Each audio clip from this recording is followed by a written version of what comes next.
11 anos a fazer as perguntas certas. O Observador está a comemorar o seu 11º aniversário e queremos partilhá-lo consigo. Junte-se a nós e desfrute de todos os conteúdos por apenas 39,90€. Assine o Jornalismo Independente, agora com 58% de desconto em observador.pt.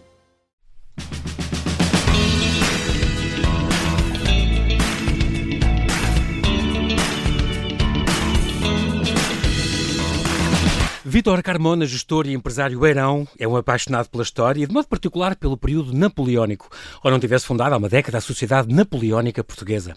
Depois de nos trazer há 2 anos a campanha Rosselhão 1793, reincide na ficção histórica com Demónios Portugueses, Catalunha 1794, voltando a um tema esquecido dos portugueses e negligenciado pelos historiadores, o de guerras revolucionárias francesas, onde estivemos envolvidos nos Pirineus, combatendo com os ingleses ao lado dos espanhóis.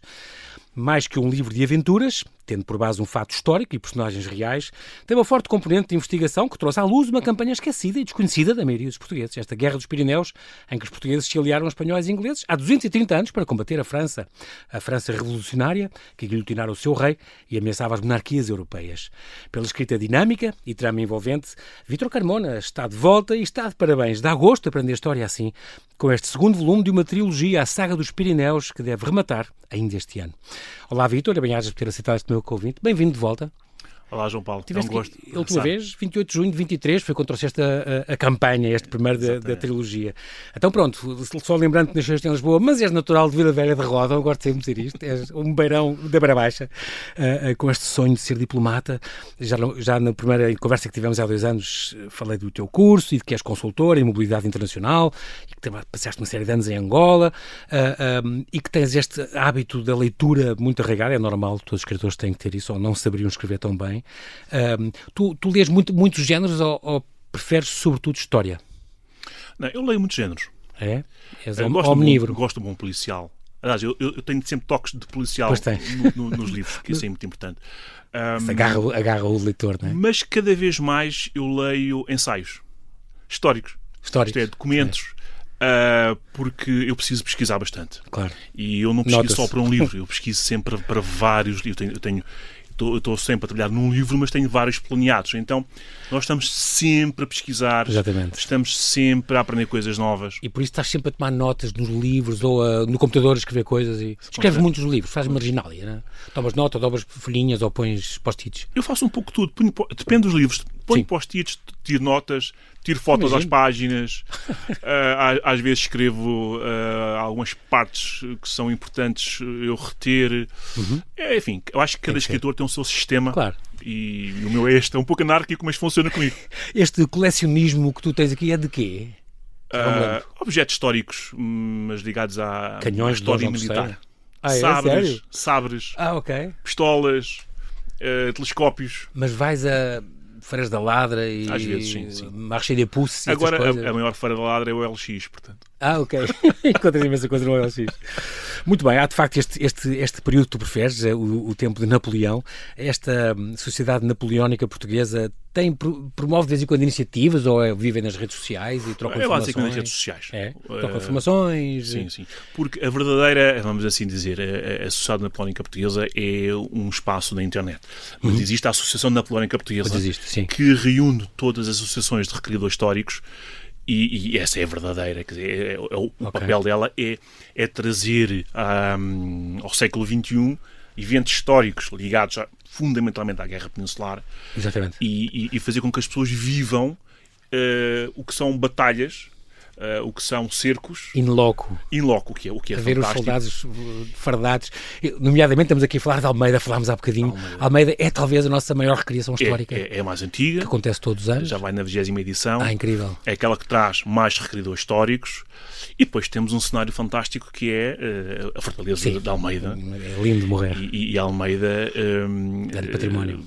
De facto, nesse aspecto, honra bastante a sua história. E aí, enfim, a Câmara Municipal, mas a própria Associação Sociedade Civil de Almeida fazem um trabalho espetacular e nós contamos sempre os dias para chegar ao Cerco de Almeida. Costuma ser todos os anos, em que altura? Em agosto. Este romance histórico teu, já tenho sempre desta referência e estes parabéns ao Luís Corte Real, esta saída de emergência que aposta nesta coleção. A história de Portugal em romances é extraordinária, já tem 15 ou 16 ou 17 títulos, não sei, mas que é muitíssimo boa. E, de facto, pelos diálogos que tu usas e esta tua linguagem, isto é pejado de diálogos que fazem avançar a ação, como tudo. Eu lembro sempre que estava uma ótima série, eu estava a ver isto um dia na Netflix ou numa plataforma dessas. Pensas nisso às vezes? É um sonho que tens? Nunca foste contactado? Não é um sonho que tenho, sim, às vezes sim, não é fácil. As pessoas Estas comentam. batalhas nos Pirineus, que recriar isto em vida real não devia ser fácil. Quer dizer, hoje em dia, com a tecnologia que existe, é possível recriar muito. Não sei, eu acho que o importante é deixar os 3 livros, a história, a tua escrita é muito cinematográfica, feita, e depois, obviamente, se for interessante pegar nisto e dar-lhe uma outra roupagem, acho que sim, ficaria muito contente, mas não é algo que eu penso. Que tu com sonhos assim diretamente não te tirou sono. Não. A campanha Rosselhão 1793, estiveste então há 2 anos aqui a falar disto. Aliás, tinha sido apresentado pelo João Pedro Marques. Ele próprio tem um romance ou 2 que se passam nesta época. Acabou por não ser por causa do Benfica. Porquê? Porque foi na Feira do Livro e então foi o Benfica sagrou-se campeão. Ok. Um pouco Acabou mais por cedo. a apresentação. Um pouco mais cedo. Então teve que se evacuar o Benfica. Sim, e acabou por ser o Luís Corte Real, o meu editor, a fazer a apresentação. Teve que se evacuar o Marquês, foi mais rápido. E é interessante que nessa apresentação, pela primeira vez, falamos em demónios portugueses. Que giro. Cá está, é o título deste, Demónios Portugueses, Catalunha 1794. Mas porquê este título? Olha, é mais giro que o primeiro. Pode ser isto. O primeiro, campanha, Roussillon. As pessoas nem sabem dizer Roussillon, como tu dizes há bocado. Não, Roussillon, pronto, é uma província francesa, ali colada à Catalunha. Mas as pessoas, o outro título, as pessoas pensam logo, isto deve ser uma coisa muito militar e tal. Não coisa. O Demónios Português atrai imenso isto. E estas cabras estão giras. Porquê é que se chama este título? Vem de quê? Dos franceses? Vem dos franceses, exatamente. Porque eles é que chamavam isto? Chamavam dos demónios? É verdade. Por causa de quê? Do nossa senha a combater? Porquê? Completamente. Sério? Aliás, nós participámos nesta campanha com um pequeno exército auxiliar. Nem era um exército. Foi mandado pelo Dom João. Dom João acho que nem era rei ainda. Enfim, já não era. O príncipe regente Dom João. E não era bem príncipe regente, era príncipe, mas já no fundo. Estava no Brasil já. Sim. E mandou 5.000 e tal homens, 5.300 homens. Sim, mais ou menos. O número não é bem certo, mas já, eu digo sempre à volta de 5.400 homens. A pedido da Espanha. Exatamente. Ajudem-nos, que estamos a repelir aqui o inimigo francês nos Pirineus. E ele mandou este destacamento, estes regimentos. Sim, 6 regimentos. E nós chegámos lá no princípio do inverno de 93, portanto, em condições terríveis. E os Pirineus é frio e alto. Horrível. E rapidamente entramos em combate. Há um combate muito importante. Que está descrito no primeiro livro, na campanha, e eu acho que foi a partir daí, pelo nosso desempenho em combate, que os franceses passaram a conhecer a nossa bravura. E aparentemente começámos a chamar Les Diables de Português. Les Diables de Português. Os demónios portugueses. E eu estava a falar nesta questão. É tão bom. Estou a ouvi-los a dizer isto. Eu estava a falar nesta questão quando o Luís me estava a apresentar o livro e eu falei nesta expressão, os demónios portugueses, e disse: Vítor, isso é um ótimo título para o segundo livro. Para o segundo. E eu, na altura, fiquei a olhar para ele e não fiquei muito convencido, porque demónios portugueses, tudo bem, mas demónios pode ser uma coisa assim um pouco diabólica. Exato, é um estudo antropológico sobre os exorcismos no campo. Mas o que é facto é que ele insistiu e depois ficou aquela velha máxima, primeiro estranha-se, depois entranha-se, e entranhou completamente. E eu fiquei convencido. É um título fantástico. E eu fiquei convencido e fiquei muito orgulhoso. E até acho que ajudou muito à venda do livro, porque há pessoas que vão muito pela capa, mas pelo título.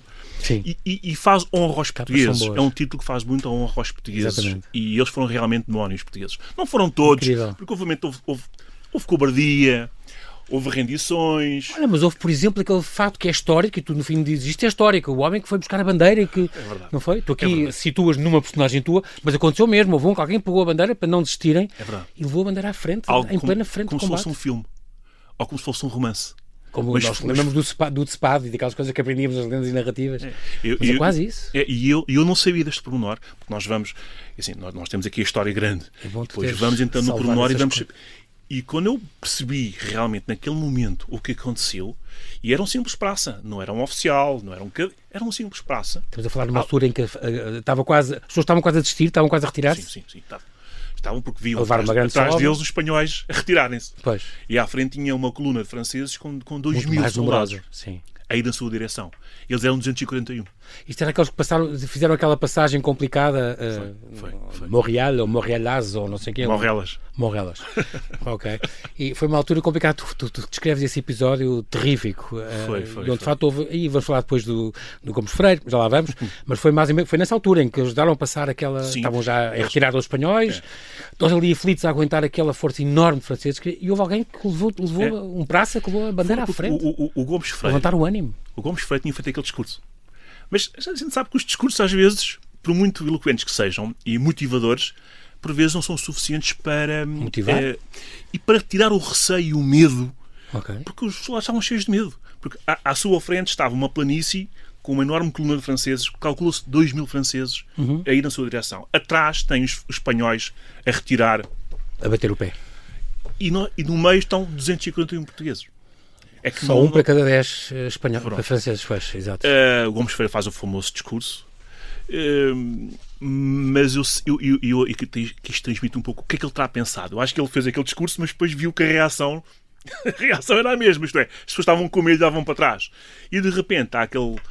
O Bento Sousa, chamava-se Bento Sousa, o verdadeiro, sim. Bento Sousa, que sai da fileira... Ainda bem que a gente sabe o nome e que se pode fazer justiça a esta obra, não é? Bento Sousa. E pega no estandarte e diz: nós daqui não saímos e estamos com o nosso coronel, com o Gomes Freire. Sim. E realmente, lá está, se um de nós diz isso, ninguém vai dali sair. E ninguém saiu, e todos estavam preparados para morrer. Aliás, todos estavam convencidos que iam morrer. Sim. Era uma passagem apertada ali. Já agora não resisto a reler este discurso do Gomes Freire. Tu depois recupera-lo, dás-lhe uma voltinha durante o teu romance, e depois, mas dizes no fim, aqui está o discurso verdadeiro que ele fez: camaradas, se os espanhóis fugiram, devemos mostrar-lhes que um português vale por uma dúzia deles. Se o perigo é grande, tanto maior será a nossa glória. Porém, se vocês querem ser tão fracos e cobardes como eles, vão-se já todos os diabos, que eu cá ficarei só com as bandeiras, e vocês passarão pela infâmia de as terem desamparado e deixarem ficar à sua vista em pedaços o seu coronel. Incrível. Incrível. Emocionante, de facto. Dizes mesmo, costumas dizer isto: não sou historiador e não pretendo ser, sou apenas um contador de histórias que adora brincar com a história. Muito, muito, muito bom.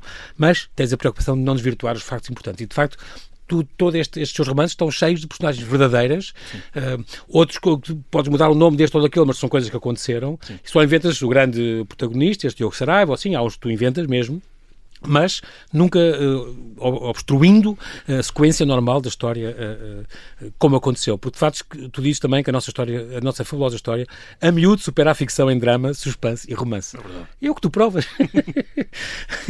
Olha, eu acho que há uma coisa aqui importante, não confundir esta Revolução Francesa, portanto, estamos a falar em 1789, com estas guerras revolucionárias, que são de 92 a 1802, que é o contexto desta trilogia, que não é bem igual às guerras napoleónicas, são coisas diferentes, começam depois, em 1803, aí temos Espanha, Portugal, Holanda, Prússia, Suécia, Suíça, Hungria, etc., contra a França, e que também nas quais, das guerras napoleónicas, estão inseridas as nossas invasões e a guerra peninsular. É uma coisa mais ou menos assim, não é? Sim. Portanto, estas guerras antecedem um bocadinho as invasões francesas. Não é a mesma coisa, não se pode dizer que este romance se passa nas invasões francesas. Não é isto. Isto é uma coisa entre a Espanha e a França. Estamos aqui a falar ainda quase 10 anos. 10 anos antes, 15 anos antes.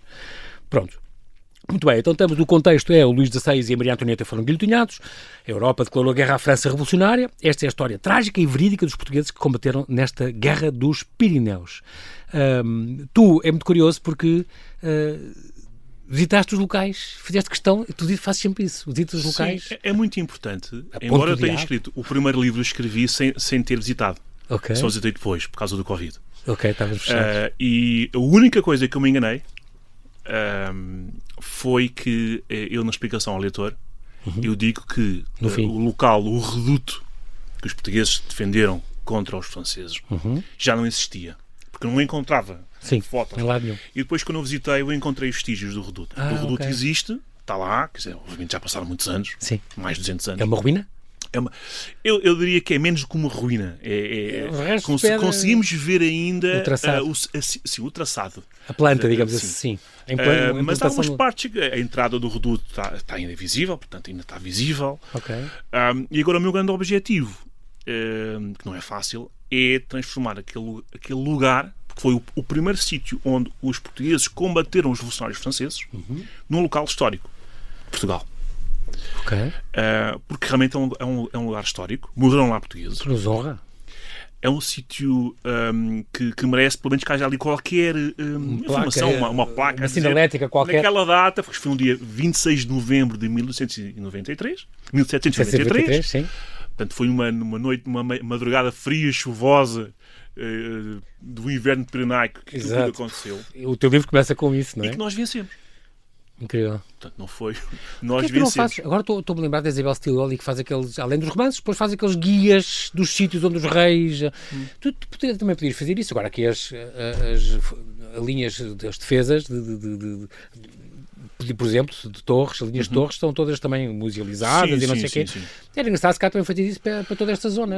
Pode ser, aliás, porque nós temos... Pelo menos um mapazinho com os sítios. Há muitos sítios para ver. Datas. Há muitos sítios para ver. E agora o incrível é que na campanha de 94, que é que fala este livro, quando nós somos expulsos do Roussillon, quando os franceses recuperam o Roussillon e nós... Montanha Negra. Exatamente, na Batalha da Montanha Negra, que já se passa na Catalunha. Essa batalha da Montanha Negra, que o João Paulo com que acaba o primeiro? Ela foi uma batalha de 3 dias. Ok. E havia uma espécie de linhas de torres. Isto é, os espanhóis tinham feito um sistema defensivo muito longo, com redutos, lunetas, para evitar que os franceses avançassem mais. Neste caso, é que as linhas de torres da Catalunha não foram tão eficazes como as nossas linhas de torres, porque os franceses conseguiram romper essa defesa e foram por aí fora. E nós tivemos que regressar, não, tivemos que retirar para Gerona, que fica bastante distante.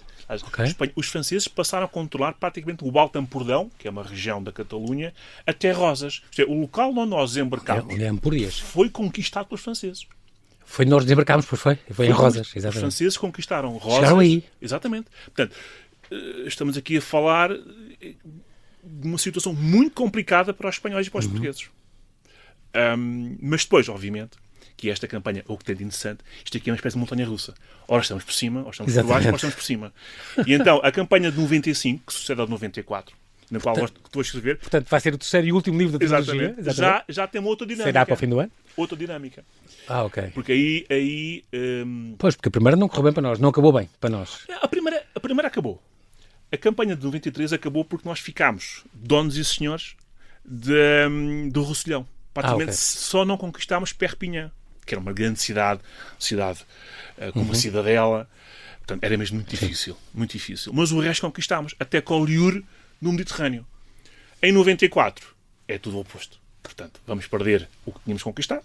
Exatamente. E os espanhóis vão perder território espanhol da Catalunha. Com o avanço dos franceses. Mas estiveste em São Fernando de Figueres, Fortaleza de Bellegarde, esta abadia de Sainte-Marie, a Ponte do Diabo em Serré, também acabaste por conhecer, além destes vestígios que encontraste e que documentaste em vídeo, portanto, o local do principal combate entre os portugueses e franceses, que estava perdido, não sabias aonde. Estes diálogos, já disse que são extraordinários neste livro, que são muito curtos e muito bons, não é vulgar. Estes romances históricos normalmente têm grandes descrições, não é o que tu fazes, a tua técnica é outra e repreende de facto o leitor. Há alguns apreciadores que fazem estas recensões ao teu livro que dizem, consegui ler numa noite, num dia, porque comecei a ler aquilo e aquilo não para, a gente está sempre a ver a ação e o truque dos diálogos é de facto muito, muito importante.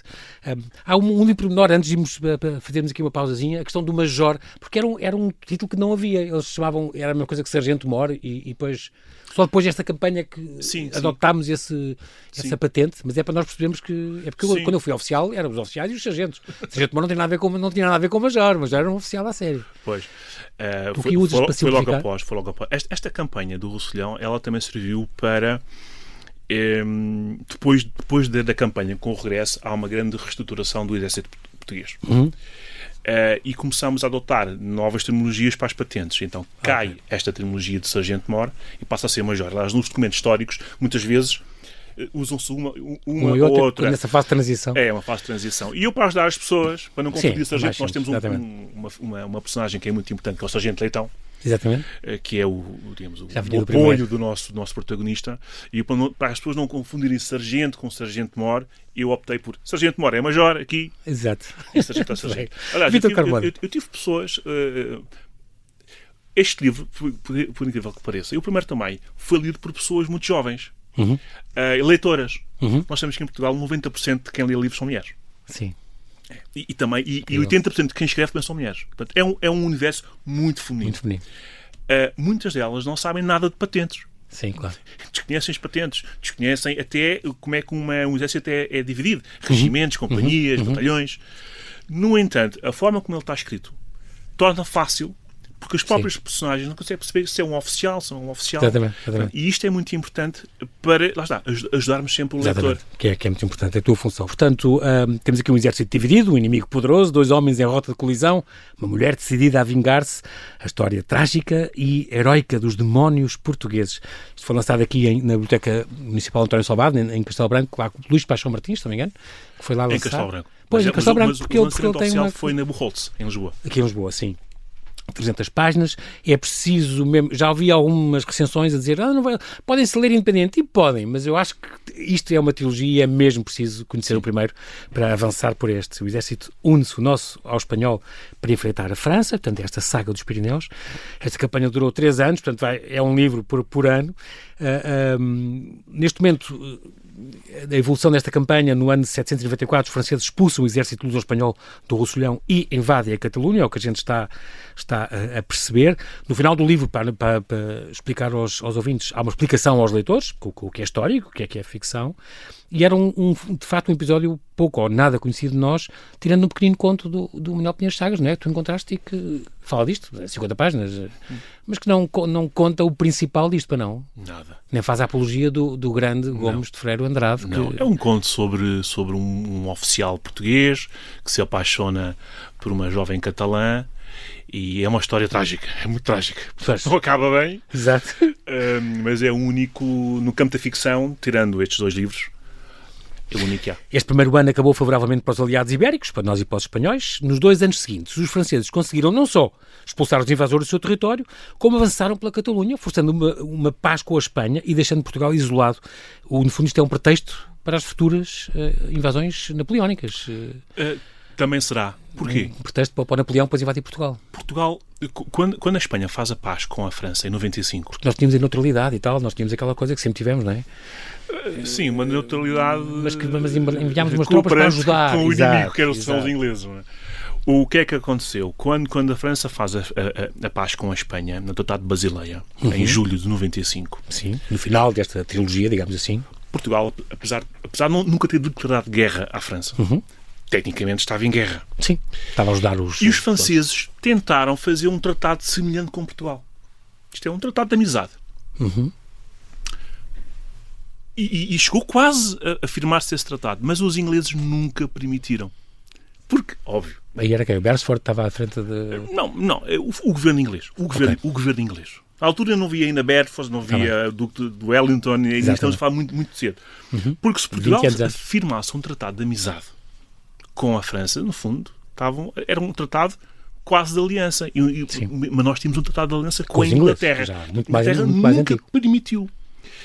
Então nós mantivemos, tecnicamente, sempre em guerra com a França. E Napoleão vai usar essa questão, anos mais tarde, argumento, para também justificar as invasões. Muito bem, então o exército auxiliar, era assim que se chamava o nosso exército auxiliar, não é? Que o Dom João VI, na altura o príncipe regente Dom João, enviou então para ajudar os espanhóis. Exército auxiliar à coroa espanhola. Está acantonado no Val d'Espire, no inverno nos Pirineus, frio. Os soldados não estão a receber o tratamento devido, há ali qualquer coisa que não está a correr bem, mas é propositado. Aqui entra o famoso Tenente Torres, e também vai ser uma personagem importante para esta história.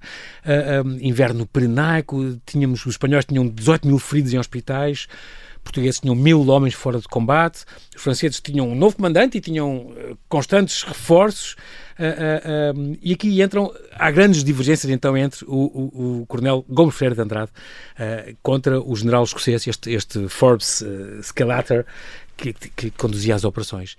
O Gomes Ferreira de Andrade aqui é alguém que tu queres fazer uma grande homenagem, porque de facto é um dos nossos tops combatentes na história portuguesa, um homem super polémico. O Gomes Ferreira de Andrade é este coronel, acabou por morrer tenente-general, se não me engano, que é naquela rua Gomes Ferreira que nós temos, onde é o judiciário, a Academia Militar, apropriadamente, e que era filho do embaixador português em Viena e de uma condessa, baronesa austríaca, ela aliás era parente da mulher da Daun, da segunda mulher do Marquês, que combateu em todo o mundo, era amigo da czarina Catarina II, na Guerra da Crimeia, combateu em sítios incríveis, na Polónia, em França, no Reino Unido, na Irlanda, na Suíça e na Suécia. Era impressionante e conheceu o Napoleão Bonaparte em 1808. E foi depois feito marechal de campo, mas esteve preso e foi contestado, era muito carismático, as tropas adoravam, mas era muito polémico também, muito desobediente. Sim, talvez desobediente. Queres prestar-me esta homenagem nesse livro? Desobediente. Aliás, dedicas do livro. E para não dizer pior. Pois. Para não dizer pior. O Gomes Freire é uma figura muito polémica. Como todos os grandes homens, há sempre quem fora da caixa. Que dizia o que lhe apetecia. Sem filtros. E ainda hoje há quem adora Gomes Freire e há quem o veja como um traidor. Há quem o veja como um herói, como um mártir da liberdade, e há quem o veja como um traidor. Ele é um dos mártires da pátria, não é? Foi o que ele foi. Exatamente. Este livro é dedicado à memória de Gomes Freire. Aliás, o livro foi lançado no dia 18 de outubro, que é a data que assinala a morte de Gomes Freire. Foi executado. Executado. De uma forma também muito trágica. A vida dele é uma tragédia. Sim. É uma tragédia. É um drama. Exatamente. O saudoso Armando Saraiva dedicou um episódio da sua série ao drama de Gomes Freire de Andrade. Eu merecia uma biografia por ele próprio. Há várias biografias muito ligadas ao universo maçónico, porque ele era mestre. Exatamente. Ele lançou as bases do nosso. Ele era, aliás, já em Viena. Ele era da loja do Mozart. Exatamente. E depois lançou as bases da maçonaria portuguesa. Há biografias dele, a mais famosa do Raul Brandão. O Raul Brandão tem uma biografia sobre a vida e morte de Gomes Freire. Vais pegar este título, Vida e Morte. Sim. Porque a morte dele não foi uma morte natural. Foi um romance só por si. Sim. Mas ainda há muitas partes da vida dele que estão por escrever. A juventude dele... Vitor, tens trabalho até 2030? Sim. Ele morre. Ele já tens tanta coisa a investigar. Ele nasceu em Viena. Sim. O pai era embaixador na corte. Representante português em Viena, exatamente. O pai morreu com 13 anos. Ele tinha 13 anos quando o pai morreu. Sim. Ele ainda se manteve em Viena. O pai era um fidalgo, mas não eram pessoas de posses. Portanto, ele passou muito... A mãe era mais... Mas a mãe, sendo uma condessa da Boémia, não era também de uma grande... riqueza. Não tinha. Grandes meios. Então, ele passou ali... Tinha uma irmã, e então ele vem para Portugal com 24 anos. Como cadete. Isto é, aos 24 anos, um oficial em Portugal... Mas acho que era Cavaleiro da Ordem de Cristo, não sei o que, não era? Mais tarde. Mais tarde. Estava já tinha vindo como Cavaleiro da Ordem de Cristo. Percebemos como é que ele chega a Portugal, ele vai para o Regimento de Infantaria de Peniche. Ok. Como cadete aos 24 anos. Ora, aos 24 anos, alguém que tivesse escolhido a carreira militar, já era capitão. Sim. Mas ele era um cadete com uma cultura geral e um conhecimento do mundo que se calhar nem ultrapassava os comandantes todos. Ele deve ter aborrecido bastante em Peniche, porque ele rapidamente vai para a Armada Real. Ele vai para o mar. Ok. Porquê? Porque não havia guerra, quer dizer, não estava envolvido em nada, mas havia guerra aos corsários argelinos que infestavam... Pilhavam a nossa costa, ciclicamente. Ele pediu licença e foi lutar ao serviço do rei espanhol contra os corsários argelinos. E aí começa a carreira. Fez nome, fez carreira. E ele já regressa como tenente. Como tenente aos 25 anos. Portanto, imagine-se. Aos 25 anos. Ele regressa como tenente. E a história dele também conta aos corsários da Barbária. A Barbária era justamente a costa onde está o Norte de África. Chamava-se a Costa da Barbária. Okay. Também essa história dele está por contar. E eu estou sempre tentado a pegar nisso. Se encontrar registros históricos que me permitam sustentar uma história, porque senão, tudo inventado será um pouco difícil. Sim. Mas há pequenos apontamentos, histórias. Apontamentos que ele é realmente o Gomes Ferreira, que nós vamos encontrar no Rosselhão, já estava formado naquela altura. Já era um homem que não virava as costas à luta, muito corajoso, sempre a puxar pelos seus homens. Enfim, esse Gomes Ferreira já estava, aos 24 anos, era já um homem feito. Desordeiro. Completamente. O Latino Coelho contava dele, lituânios, militar, escritor, dizia espírito indisciplinado e irrequieto, impulsivo e inquieto, mas carismático e adorado pelas tropas, as mais disciplinadas e competentes de todo o exército auxiliar. Eram as dele. É verdade. Nunca houve uma deserção. É incrível. É incrível porque nós tivemos situações de quase companhias inteiras a desertar. Uhum. E a deserção foi sempre um problema em todos os exércitos. Sim, claro. E houve uma altura em que se agravou. Porquê? Porque com o nascimento do primeiro filho de Varão, de Dom João VI, do futuro Dom João VI, houve indultos aos desertores. Okay. Quem tivesse desertado podia regressar que havia um indulto. O que é que isso provocou? Mais deserções. Porque as pessoas pensavam, então, se há um indulto, se eu também desertar, isto não correr bem, dia posso voltar. Pronto, então houve deserções em massa. Sim. O Forbes Escalater chegou a enviar cartas para Portugal e dizer acabem com os indultos porque não ficar sem homens para lutar. O comandante inglês da nossa tropa. Mas do Regimento Freire não houve uma única deserção. E está nos registros. Eu acho que isto era incrível. Porquê? Pelo amor e que havia mesmo este sentimento de amor a Gomes Freire. Tu falas deste duelo que ele teve com o coronel Jacob Mestral, este comandante do 1º Regimento de Olivença, que depois acabou por não acontecer, não é? Tu aqui contas que aconteceu um pouco, mas pronto, para dar um bocadinho de romance ao romance. E depois falas na prisão de Gomes Freire na Fortaleza de Figueiras, diz que aquele desenhou um cartoon do acusador. É verdade. É extraordinário na parede. Mais tarde ele foi promovido depois a Marechal de Campo e morre em 95, portanto, na altura do teu próximo romance, e morre como Tenente-General. Ele participou também na Guerra das Laranjas contra a Espanha, foi recebido pelo Napoleão Bonaparte, mas ele foi preso depois de ter combatido em todos os sítios e mais alguns, acabou por ser preso, acusado de conspirar contra Dom João VI. Sim. E depois, como tu dizes, ele estava preso em São João da Barra, que era uma prisão, no Forte ali em Oeiras, mas não foi executado lá. Ele foi executado, pediu para ser fuzilado, não o deixaram, enforcaram-no, mas ele não foi dentro da fortaleza. Porquê? Sim. Porquê é que ele foi preso? Porquê é que ele foi preso? Ele foi preso porque foi acusado de conspiração para derrubar a monarquia. Sim. Ou está provado que não havia razões para isso, até porque eu acredito que ele pudesse saber que havia algo a ser preparado, mas que ele fosse um momento ativo, não, duvido muito. Ele estava já numa fase. Ele queria paz e sossego. Eu estou para descanso. Ele queria paz e sossego. Ele vivia na Rua do Salitre, tinha a sua casa, vivia de uma forma muito humilde. E duvido muito que ele tivesse... Uma parte ativa nesses movimentos. Era um homem cansado. Ele quando regressou, quando está muito fez ele toda a vida e mais alguma, caramba. A Prússia, na coisa, é impressionante. E ele chegou a Moscovo. Portanto, quando estava a invasão da Rússia por parte de Napoleão, os portugueses foram os primeiros a chegar às portas de Moscovo. Impressionante. E regressaram também. Ele também conseguiu regressar. Há histórias, há um famoso... E há um naufrágio onde ele é o único sobrevivente? Aí foi na Suécia, contra os suecos. Não, aí foi na luta contra os corsários da barbária. Em que ele está numa canhonheira e ela é afundada e ele é o único que está ali que sobrevive. Era um homem que... Um mundo de aventuras. E os combates onde ele esteve, quer dizer, podia ter morrido quase todos. Sim. Porque ele era um homem que ia para a frente. Sim. Não ficava sem medo. A ordens, não é? Aliás, há muitos episódios desses. Ele realmente, quando é condenado à morte, ele foi condenado à morte pelo primo dele, Miguel Pereira Forjás, que era uma figura de grande relevo. Portanto, era um militar que se transformou em político. Era, no fundo, quase... Ele, Beresford, estava o consulado de Beresford. Beresford era, no fundo, a pessoa que governava Portugal em nome do rei. E no Brasil. Pereira Forjás era quase o número 2 na hierarquia. Direito. E era alguém que vinha... Eu costumo dizer que Gomes Freire começou a cavar a sua sepultura no Rosselhão. Porquê? Porque o facto de ele ter sido sempre tão agressivo e contestatário ao Forbes Scalater e ao seu Estado-Maior e às pessoas que o apoiavam, entre os quais os seus ajudantes de campo, ou ajudantes de ordens, Pereira Forjás, naquela altura tinha 24 anos, era um jovem oficial.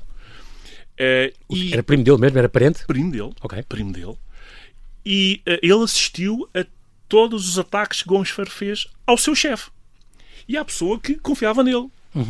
Então, esta não vou dizer sede de vingança, mas aquela expressão que a vingança serve-se fria, sim, e que às vezes não há prazo para a vingança, mas naquele momento ela vem, aconteceu com o Gomes Freire. Forjou essa condenação, essa acusação. Podia ter sido salvo por uma única assinatura. E a assinatura que o condenou era a mesma assinatura que o teria salvo. E assim... Vão buscá-lo, prendem-no em São Julião. Ele ficou lá ainda bastante tempo. Em péssimas condições. Sim. Ele ficou muito doente. E depois aceitou o seu destino. Ele aceitou que iria morrer. Agora, não sabia que iria morrer não com as honras militares que ele estava à espera.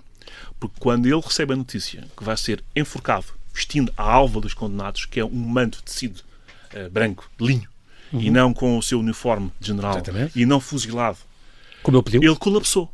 Ele desmaiou na cela. Achou o cúmulo da ignomínia e da humilhação. E então, pronto, ele foi... E tiram-no de lá e vão enforcá-lo do outro lado, na praia? Sim, isto é... O local onde ele foi Sabe-se o local exato? Sabe-se. Esteve durante muitos anos. Esteve lá um monumento. Okay. Enfim, sabe que anos depois há um conjunto de líderes, enfim, republicanos que começam a retirar o Gomes Freire do esquecimento e fazem uma homenagem colocando um monumento no local exato onde foi o enforcamento de Gomes Freire. E durante muitos anos esse local esteve lá, rodeado com uma rede. Eu visitei várias vezes. Devia ser onde está agora a nova SBE ou a NATO. Ele agora foi desmantelado. Foi desmantelado. Por causa, se calhar, dessa obra? Foi por causa da necessidade? Foi. Era mesmo nesse sítio, então. E agora o que é que acontece? O plinto, que é no fundo o pedestal, o plinto da estátua, está numa floreira muito mal para mim. Eu não vou dizer mais, mas eu acho que a memória dele não está devidamente salvaguardada e homenageada. Está numa floreira, ao pé da Praia da Torre. E o resto da estátua não está lá. Portanto, só lá está o plinto. Sim. Com as placas, enfim, a falarem quem... as placas ainda contam... Essa floreira ainda tem essas placas a contar? Tem. Agora, eu acho que Gomes Freire, sendo a pessoa que foi, e alguém que, apesar de Gomes Freire se ter juntado a Napoleão Bonaparte, nunca combateu portugueses. Porque, ao contrário de outros oficiais que depois regressaram a Portugal nas invasões francesas, por exemplo, o Marquês da Lorna regressou juntamente com uma cena na terceira invasão francesa. Exatamente. Mas Gomes Freire nunca fez isso. Gomes Freire nunca lutou contra portugueses. Embora tenha lutado nas cores de inimigos de Portugal, nunca combateu portugueses. Uma memória, de facto, a recuperar, e tu aqui fazes isso bem neste livro, tu fazes uma grande apologia e dedicas-lhe, é um dos mártires da liberdade, sem dúvida. Sim. Também fala-se aqui há mais umas personagens femininas que vêm aqui, umas duas personagens femininas que vêm animar aqui as hostes. Há aqui um tesouro que os espanhóis escondem e tal, e que vem parar às mãos de Diogo Saraiva. Há muitas histórias engraçadas até aos espanhóis entregarem a maior fortaleza da Europa e ponto-chave da defesa catalã, a Praça Forte de São Fernando de Figueiras, ao inimigo, sem dispararem um único tiro. O que também foi um duro golpe para a moral das tropas, como tu dizes. Então, depois chegamos então ao Cerco de Rosas, onde os portugueses um ano antes tinham desembarcado, e com a retirada para Gerona do Exército Aliado, termina a campanha de 794. Vamos esperar porquê? No fim do ano, outubro, novembro, será a terceira e última parte desta... Sim, já tenho o terceiro livro bastante avançado. O terceiro livro vai ter, no fundo, vão ser quase 2 livros. O primeiro conta o que resta da campanha, e há aqui 2 episódios muito importantes. Um envolve Gomes Freire, que é a famosa devassa a Gomes Freire, que é um processo judicial que lhe é movido pelo seu comandante-em-chefe. Porque Gomes Freire, tanto dizer mal do seu comandante-em-chefe, ele fazendo uma coisa que era um processo um bocadinho estranho, porque normalmente há uma coisa chamada Conselho de Guerra. Sim. Mas aqui não. Court Martial. Gomes Freire, quando não tinha muito apoio dos outros oficiais, não, fez um processo judicial, então o homem diz tão mal de mim, agora vou provar que aquilo que ele está a dizer é errado. Exato. Então montou-se ali um tribunal ad hoc e, enfim, o resultado foi desfavorável a Gomes Freire. A rainha recebe o veredito, não é o veredito, recebe as testemunhas e o relatório e não tem grande margem de manobra. Não há. O próprio ministro da Guerra, Sousa Coutinho, que é também primo de Gomes Freire e que o tinha, de certa forma, protegido, chegou a uma altura que não via margem. Sim. E ele é chamado, regressa a Portugal. Então, ele regressa a Portugal e depois dá-se o combate final em Puig-Cerdá, que é uma cidade que estava ocupada pelos franceses, e acaba logo aí a campanha. Mas a história não acaba, porque mesmo com o armistício assinado, tem que regressar a Portugal. Portugal há muitos temas que estão pendentes. É extraordinário. Vou ficar à espera então de voltar a falar contigo, Vítor, quando for mais para o fim do ano. Voltarás com o terceiro livro. Estou à espera ainda de umas biografias mais do Gomes Freire, da Metade e a Guerra das Laranjas, e tu podes pegar em tantos assuntos nesta época que é tão desconhecida nossa. Portanto, é uma missão que não tem fim, mas que tu dás boa conta do recado. Muito obrigado por teres vindo, Vítor, mais uma vez. Bem-ajas. Foi um gosto ter estado aqui novamente.